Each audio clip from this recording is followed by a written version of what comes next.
Me and my dad used to get out in our front yard in California and just play wiffle ball. You know, I guess there my dad just planted the seed in my head when I was about 3 years old, I guess, and I've wanted to play ever since.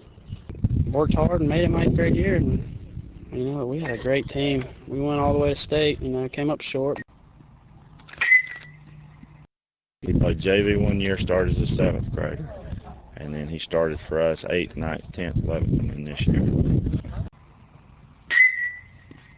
They have an idea of what they want, where they want Jason to be in the future, and know what it's going to take to get him there. We're going to make sure he stays on that path and don't get knocked off course.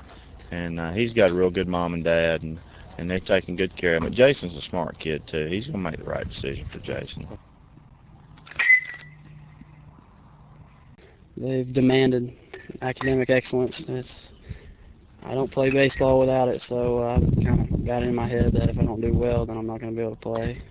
And I'm just kind of an autopilot in school, you know. I study. Go up whenever I need to study for a test, I go study. It's just pretty much second nature now.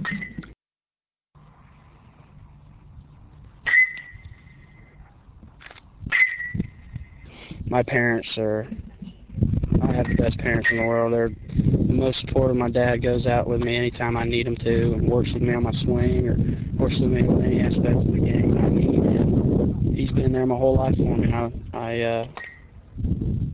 Besides my hard work, I have him to attribute my success to. So he's been a big part of it.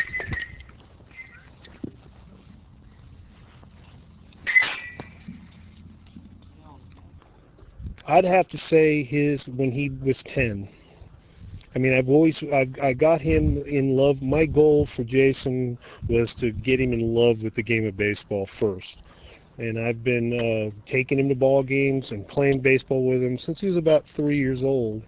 And that transgressed into Little League Baseball, and he really started to shine in minor league baseball.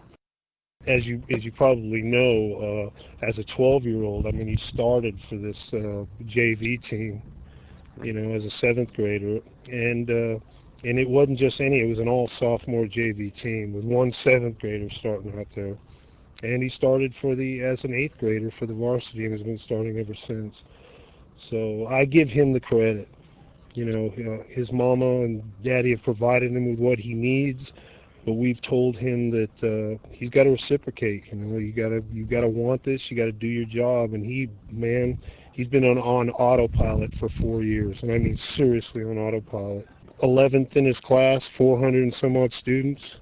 He could have gone to any school he wants just on academics. We had a lot of interaction with other schools, but Jason wants to be close. I mean, there's no doubt about it that came into it a little bit. But Coach Tanner and Coach Toman, when they got us down there, I mean, gave Jason the moon. I mean, they made him feel like he was part of the team now. They're very, very confident in his ability to help the ball club, and that sold us on South Carolina. Mm-hmm.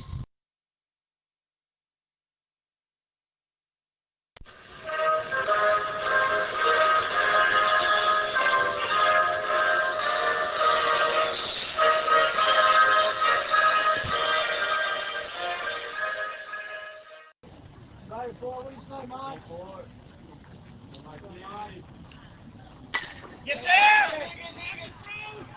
Now batting number 23, Jason Place. Jason, I want to hit it hard for it, boy. Jason, hey, line drive, good. Hey, stay level 2-3.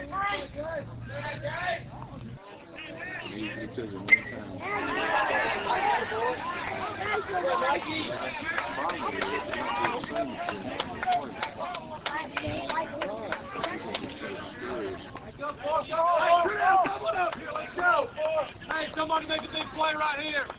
I can dance take it back, bro. Good on,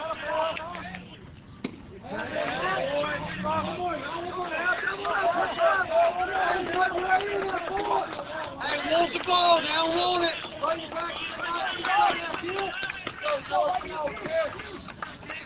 Let's go, Mike.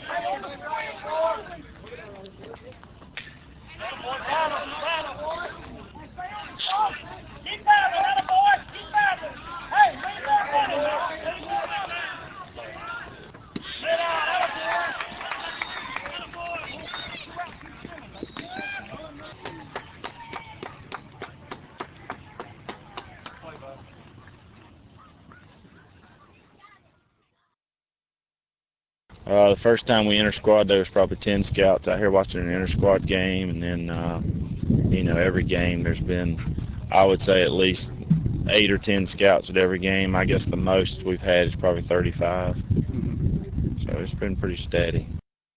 You got to put it out of your mind and can't let it affect your play. But I think I'm doing a good job of it, and you got to enjoy it. You know, I enjoy having people coming out and watching me. So that definitely helps. Jason's, amazingly enough, he absolutely loves it. I mean, it excites him. He's not, I have not seen any indication that it panics him at all, if you know what I mean. You know, he absolutely, the more the better as far as he's concerned. We know it's going to take a substantial commitment by whatever pro organization does decide to draft me, but you know, being March now and having 2-3 months before the draft, we haven't even given any thought of a dollar figure or anything like that. The biggest thing that just rubs off on kids, I've seen kids' work habits change just from being around him.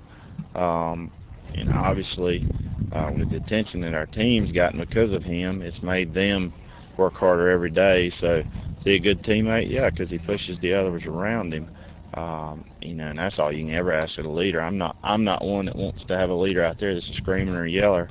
I want a kid that does it by, you know, how he plays and how he carries himself, and that's the type of leader he is. He's an outstanding individual, and that, as his father, that's what I'm most proud of him about. Not the baseball is secondary. What he does and how he acts with this success is amazing to me. I'm very proud of him.